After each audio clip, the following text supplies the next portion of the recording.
Welcome all to the series of first chapter of class 11th chemistry, that is some basic concepts of chemistry. So continue करते हैं to the law of chemical combination. So topic 1.4 laws of chemical combination.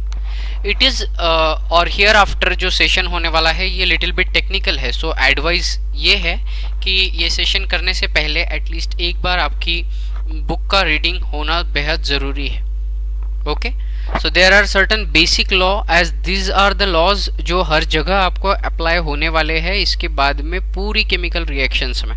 So it will be very helpful to you if you read first the book and then do this video session. 1.4.1 which is law of conservation of mass. Here a question, father of modern chemistry कौन है? So Anthony Lavoisier, this handsome man is father of modern chemistry. So from 1743 to 1794 he was a French scientist and referred as a father of modern chemistry who proposed the law of conservation of mass. So basically in any type of reaction, if you take substance A which will react with B and subsequently if it will give you C plus D. Okay, so this A and B are called as reactants and this C and D are called as product. In major case, if C is the main product, then D will be called as byproduct. ठीक है, अगर C main product रहेगा आपके reaction का तो D by product कहलाएगा. A और B ये दोनों के दोनों रिएक्टेंट रहेंगे. नाउ इसमें ये कहा जा रहा है कि ड्यूरिंग द होल रिएक्शन जो A और B का टोटल मास रहेगा, so total mass of reactants should be equal to or will be equal to total mass of product. So in this case A का mass plus B का मास ये C और D के मास के बराबर होना चाहिए. इसी को दूसरी भाषा में law of conservation of mass कहा गया है.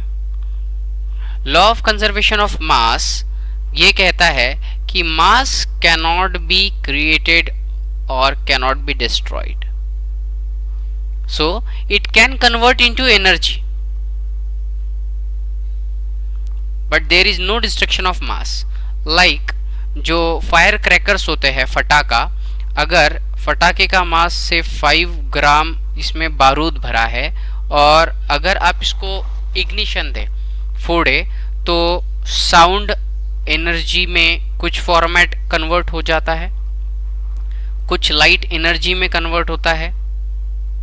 ओके, सो यहाँ पे मास जो है ये वाला total mass before the reaction and after reaction equal ही रहेगा. अगर आपको मास नहीं मिलता तो डेफिनेटली वो मास एनर्जी में कन्वर्ट हुआ है लेकिन मास डिस्ट्रॉय नहीं हुआ है. ओके, सो दो पार्ट इस लॉ के क्या है. पहला पार्ट ये कहता है कि बिफोर रिएक्शन जितना मास है वही आफ्टर रिएक्शन आपको मिलता है, और एट सर्टन केस अगर मास कहीं पे आपको नहीं दिख रहा है तो डेफिनेटली वो वाला मास कन्वर्ट हुआ होगा एनर्जी में. E is equal to mc², तो मास can be converted into energy. In either of the case में मास ना तो बना है कहीं पे अचानक से और ना ही मास डिस्ट्रॉय हुआ है. Okay, so this was the very easy law, first law proposed by Antoine Lavoisier and whom we referred as father of modern chemistry. Now moving ahead to the second law. Second law is 1.4.2 and this law is known as law of definite proportion or law of definite composition. This law was given by Joseph Proust, and he stated that law of definite proportion states that a given compound always contain exactly the same proportion of element by weight. Here mass से weight में convert हुआ है, इतना ध्यान में रखिए, and is respective of the source. So we know that कि कोई एक केमिकल कंपाउंड बहुत ही अलग अलग जगहों पे मिल सकता है और डिफरेंट तरीके की उसकी मैन्युफैक्चरिंग प्रोसेसेस हो सकती है. एग्जाम्पल अगर हम ले वाटर का, वाटर आपको वेल में मिलेगा, वाटर आपको सी में मिलेगा, वाटर आपको रेन में मिलेगा, वाटर आपको गंदा जो है ये ड्रेनेज में मिलेगा. तो ये अलग अलग जगह है जहां पे आपको वाटर मिल रहा है. Now what you need to do कि आपको वेल से वाटर लेना है, सी से वाटर लेना है, रेन का वाटर लेना है और ड्रेनेज का वाटर लेना है. तो आपके सोर्स जो है ये क्या हो गए, डिफरेंट हो गए. अब चारों केस में सबसे पहले तो वाटर को डिस्टिलेशन की प्रोसेस से गुजारो, मतलब इन एवरी केस आपके पास सिर्फ प्योर वाटर रहना चाहिए.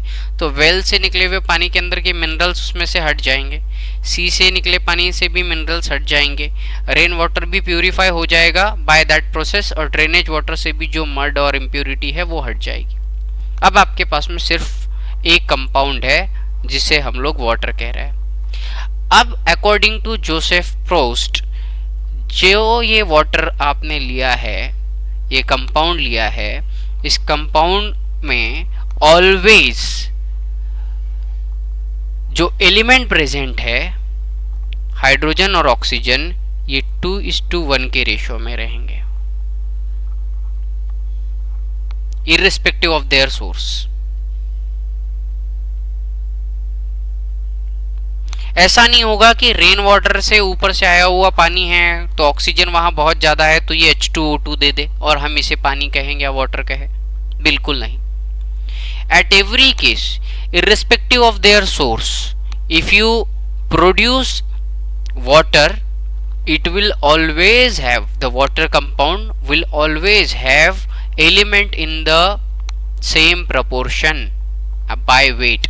means weight जो भी रहेगा, अब ये तो मैं मॉलिक्यूल्स की बात कर ली, लेकिन अब इसमें जो हाइड्रोजन का वेट रहे दैट इज से 2 ग्राम और ऑक्सीजन का है 16 ग्राम.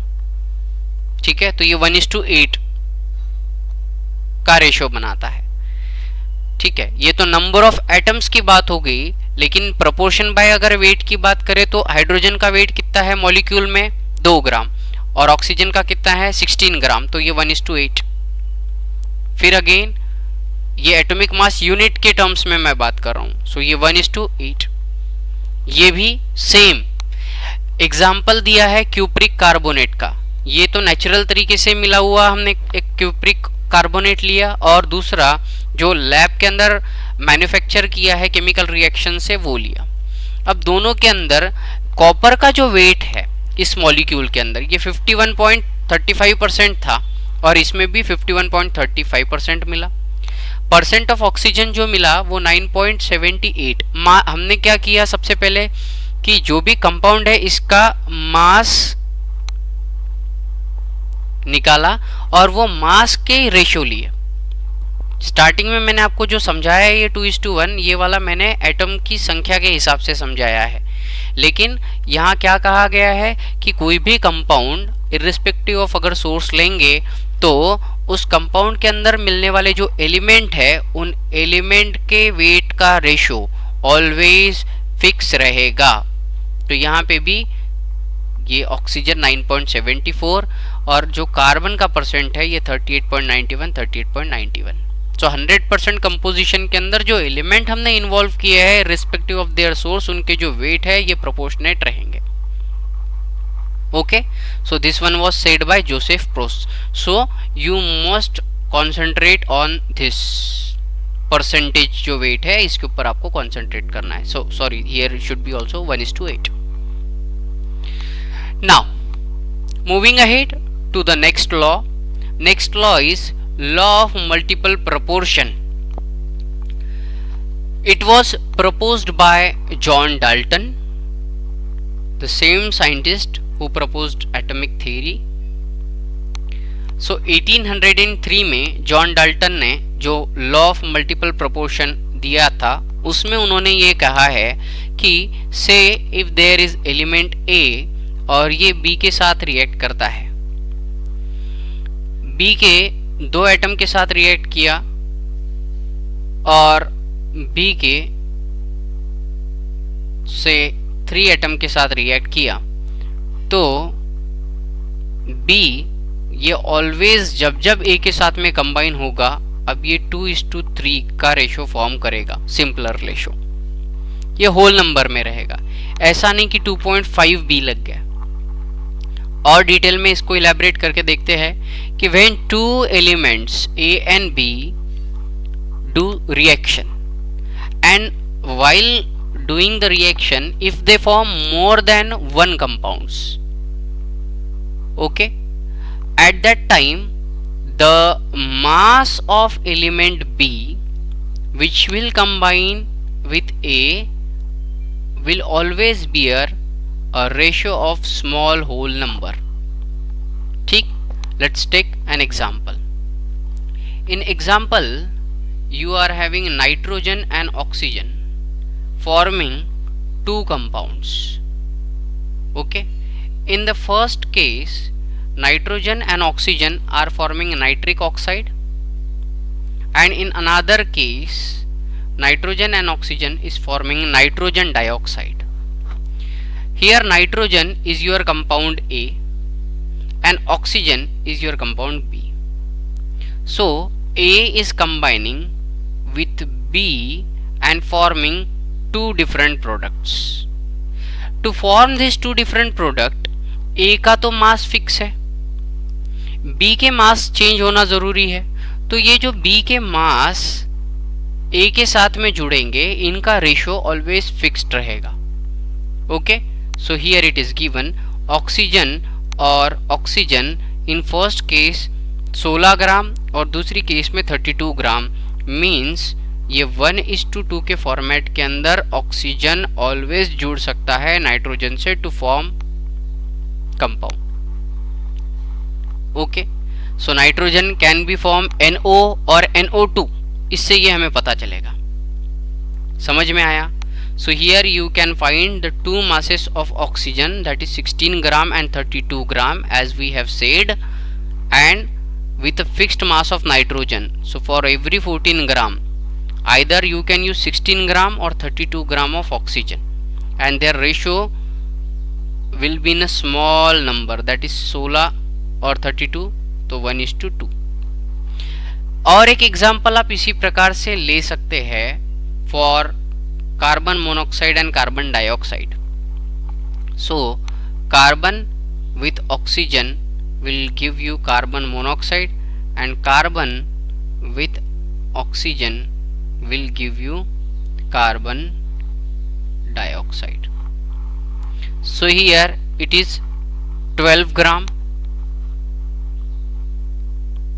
So carbon will 12 gram, oxygen, carbon, nitrogen, oxygen, so 16 gram, and here this is 32 gram, this is again 12 gram. Same reaction, so it will be 28 gram output, and here क्योंकि मास जो है ये add होता है इसीलिए आपको सिंपल ऐड करना पड़ेगा, ये हुआ आपका 44 ग्राम. In this case carbon is your atom A, oxygen is atom B forming compound carbon monoxide B2 and again here, और इनका जो रेशो है ये वाला रेशो क्या है, इसी प्रकार से. और सल्फर डाइऑक्साइड और सल्फर ट्राइऑक्साइड ये 2:3 के रेशो में जुड़ेंगे. ठीक है, तो होप सो ये लॉ आपको समझ में आया है. लॉ क्या कहता है? लॉ कहता है मल्टीपल प्रोपोर्शंस के अंदर एक ही एलिमेंट से 2 कंपाउंड जब बनते हैं तब मतलब there will be 2 elements A and B and forming different variety of compounds, तो जो सेकेंड एलिमेंट है ये ऑलवेज सिंपल होल रेशो के अंदर बेसिक सिंपल होल रेशियो के अंदर ए से जुड़ के ये कंपाउंड फॉर्म करने की ताकत रखेगा। Understood? Moving on to the third law. So this law is 1.4.4 named by Gay-Lussac law of gaseous volume. Now when we take solid or liquid, at that time the molecular or atomic distances is very small, but हमने जो different physical states of matter देखी है वहाँ पे जो gas है इसके molecules के बीच का या एटम के बीच का डिस्टेंस ये बहुत ज़्यादा होने की वजह से इसे हम लोगों को एक जो भी कंटेनर रहेगा उसके शेप के हिसाब से इसका शेप बन जाता है। अब इस केस में हमें इसके या तो नंबर ऑफ एटम्स हेल्पफुल रहेंगे या तो हम इसका मास जो है वो कैलकुलेट करते हैं in terms of इसके volume. So for this particular gaseous things, if reaction is performed, a law is proposed by Gay-Lussac in 1808 that ये जो गैस है ये किस प्रकार से कॉम्बिनेशन करेगी। So when gases combine or are produced in a chemical reaction, they do so in a simple ratio by volume, provided all gases are at same temperature and pressure. As temperature अगर आप increase करोगे तो number of molecule जो है वो energy को लेके ज़्यादा randomly move करेंगे, और pressure अगर हम लोग apply करेंगे तो molecule एक दूसरे के पास आकर उनका जो movement है वो restrict होगा। तो इसीलिए गैस से जुड़ी हुई reactions में खास करके स्पेशली टेम्परेचर और प्रेशर ये कांस्टेंट रखना ज़रूरी है। अगर टेम्परेचर और प्रेशर कांस्टेंट रखा जाए तो उस केस में मतलब ये जहाँ टर्म यूज़ किया है कि under the same condition of temperature and pressure, hydrogen आपने लिया, ऑक्सीजन लिया और आपको वाटर फॉर्म करना है। तो in this case you must take 100 ml क्या hydrogen, add it to 50 ml of oxygen and it will give you 100 ml of water. Now mass में हमने देखा था कि जैसे 2 ग्राम और 3 ग्राम मिलके 5 ग्राम बनता है, लेकिन यहाँ 100 ml आपने लिया है और ये 50 ml के साथ में मिलके आपको टोटल 100 ml देता है। Now how? Reason behind it is very simple. Reason is कि जो आपने कंटेनर लिया है इस कंटेनर के अंदर ये गैस के एटम्स रैंडमली मूव कर रहे हैं, इनके बीच में खाली जगह है, तो उस खाली जगह के अंदर ये ऑक्सीजन जाके चिपक रहा है। सो यहाँ पे अगर आपके हाइड्रोजन के 2 एटम जितने रहेंगे उसके लिए जितनी जगह लग रही है उसी के बीच में आकर एक ऑक्सीजन का एटम लग जा रहा है। ओवरऑल जो वॉल्यूम है वो वाला वॉल्यूम रिस्ट्रिक्ट हो रहा है, जितने हाइड्रोजन के लिए जगह थी उतनी ही। दैट्स वाई हाइड्रोजन जो 100 ml है वो 100 ml ही है, 50 ml के मॉलिक्यूल्स इसके बीच में आ गए। इसका मास डेफिनेटली इंक्रीज होगा, ठीक है, मास ऐड हो सकता है, लेकिन वॉल्यूम जो है वो वाला वॉल्यूम यहाँ पे ऐड अप नहीं होता है। यू कैनॉट से कि इफ आई टुक 100 ml और अगर 50 ml मैंने किया तो डायरेक्ट ऐड हो जाए, यही इस लॉ का डिफरेंस है। So moving ahead, this says that कि 2 पार्ट आपने हाइड्रोजन के लिए है, 2 बॉटल्स 2 लीटर या 2 वॉल्यूम, और उसके साथ 1 वॉल्यूम या 1 लीटर ऑक्सीजन मिलाया तो आपको 2 वॉल्यूम वाटर मिलेगा, ठीक है। So this is the case for water formation, और ये एक्सपेरिमेंटिकल वे से पता किया गया है। Thus we can say volume of hydrogen gas and oxygen gas which combine together are 100 ml and 50 ml to produce volume of water vapor amounting to 100 ml, or they whole reaction bear a simple ratio of 2:1:2, that reactants when 2 part of hydrogen mix with 1 part of oxygen and they will give you 2 volumes of water in the form of product. Simultaneously, Gay-Lussac's discovery of this integer ratio of volume is actually known as law of definite proportion by gaseous volume. Okay तो ये इस तरीके से जो ये गे-लुसैक ने discovery किया है बाय एक्सपेरिमेंट्स कि कौन से वॉल्यूम के रिएक्टेंट्स एक दूसरे के साथ में ऐड करके कितना वॉल्यूम प्रोडक्ट देता है, इसे law of definite proportion of gaseous volume भी कहा जाता है। अब क्योंकि मैंने कहा है कि यहाँ पे या तो आप गैस का वॉल्यूम या तो नंबर ऑफ एटम्स इसके हिसाब से रिएक्शन कर सकते हो, वॉल्यूम्स के हिसाब से तो गे-लुसैक इन्होंने बता दिया। अब इसके अंदर नंबर ऑफ प्रेजेंट जो मॉलिक्यूल या एटम रहेंगे उसके हिसाब से ये रहा आपका नया लॉ। इस लॉ में एवोगैड्रो नाम के साइंटिस्ट है। सो Avogadro in 1811 proposed that equal volume of all gases at the same temperature and pressure contain equal number of molecules। ठीक है, मतलब अगर मैं हाइड्रोजन का 1 वॉल्यूम लूँ और ऑक्सीजन का 1 वॉल्यूम लूँ तो दोनों के अंदर जो मॉलिक्यूल या एटम रहेंगे ये इक्वल रहेंगे, मतलब number of hydrogen should be equal to number of oxygen. और क्योंकि वाटर फॉर्म करना था तो आपको 2 हाइड्रोजन चाहिए थे, इसीलिए आपने फिर यहाँ पे चेंज करके इसको 2 वॉल्यूम लिए, so that double number of hydrogen हो जाए कंपेयर टू ऑक्सीजन से, तो आपको H2O फॉर्म करके मिले। समझ में आया? Okay, so equal number of, अगर हम लोग gas lay off same temperature and pressure तो उसके अंदर मॉलिक्यूल्स जो रहेंगे वो इक्वल नंबर में रहेंगे। अब कंपेयर करते हैं, कंपैरिजन पहले के एग्जाम्पल को लेके ही करें तो बेहतर रहेगा। हाइड्रोजन का जो गे-लुसैक लॉ था वॉल्यूम्स का ऑफ डेफिनेट प्रोपोर्शन का, इसमें 100 ml आपने लिया, that is double two the volume of oxygen, that is 2 volume. जितना लिया था ऑक्सीजन ml उससे डबल लिया, तो ये 2 वॉल्यूम लिया। ये 1 वॉल्यूम ऑफ ऑक्सीजन के साथ में मिक्सअप किया और आपको आउटपुट में 2 वॉल्यूम्स मिले।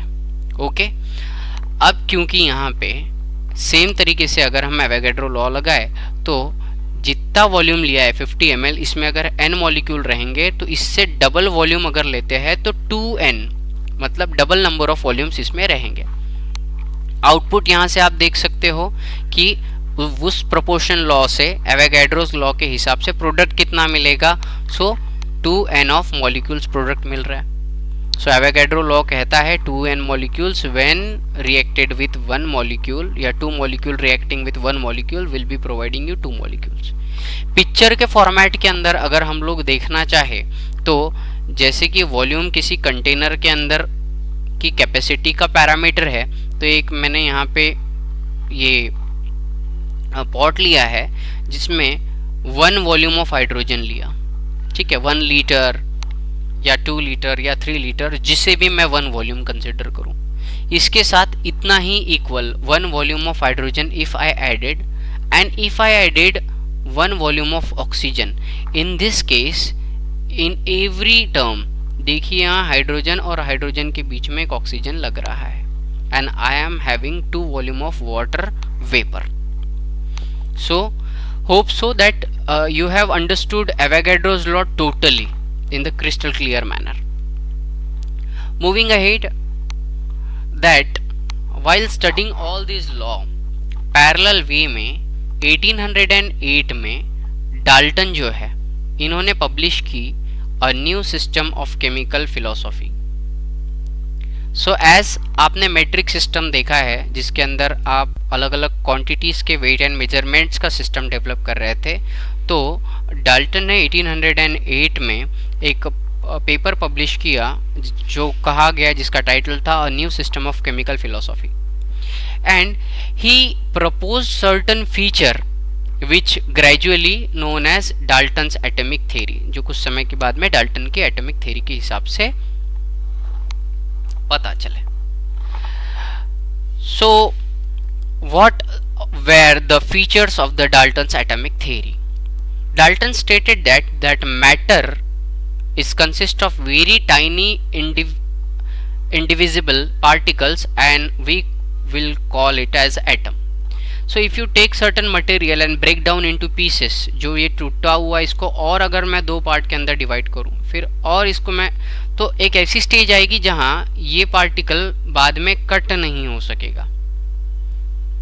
ओके, सो इसे इसने कहा कि ये इंडिविजिबल पार्टिकल रहे और ये एक्सट्रीमली टाइनी हो जाएगा, दैट्स वाई ये इंडिविजिबल रहेगा और इसी को क्या कहेंगे हम लोग, एटम. ये अलग बात है कि बाद में एटम को भी ब्रेक डाउन करके इसमें से इलेक्ट्रॉन, प्रोटॉन और न्यूट्रॉन जैसे जो पार्टिकल्स है ये खोजे गए. All the atoms of a given element have identical properties including the mass. An atom of different element differ in mass. So say gold. So gold आप कहीं से भी ले आइए और गोल्ड के उस पूरे टुकड़े में से इधर का एक एटम निकालिए और इधर का एक एटम निकालिए.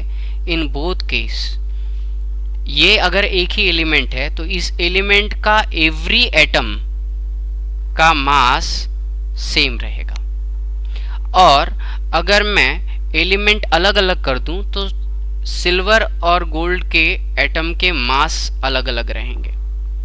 सो he stated that atom of a one element have identical properties and mass. While अगर एलिमेंट बदल जाए, अलग अलग एलिमेंट ले, तो उनका बेसिक डिफरेंस जो क्रिएट होगा वो उनके एटम के अलग मास और अलग प्रॉपर्टीज की वजह से होगा. ओके, प्रॉपर्टीज सिमिलर ग्राउंड्स पे चेंज हो सकती है, ये बाद में पता चला, लेकिन मास डेफिनेटली श्योरली एलिमेंट्स के एटम्स के डिफरेंट रहेंगे और वही बेसिक कैरेक्टरिस्टिक्स भी रहेगा आपके पीरियोडिक टेबल फॉर्मेशन का. Third property will be compounds which are formed when atom of different element combine in the fixed ratio. So compounds कैसे डेवलप होते हैं, जब दो या उससे ज़्यादा एटम सेम या अलग अलग तरीके के एक दूसरे से फिक्स रेशो के अंदर जुड़ेंगे तब आपको कंपाउंड मिलेगा.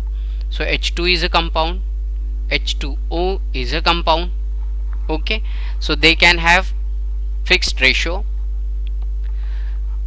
The last feature which he proposed was regarding with the chemical reactions.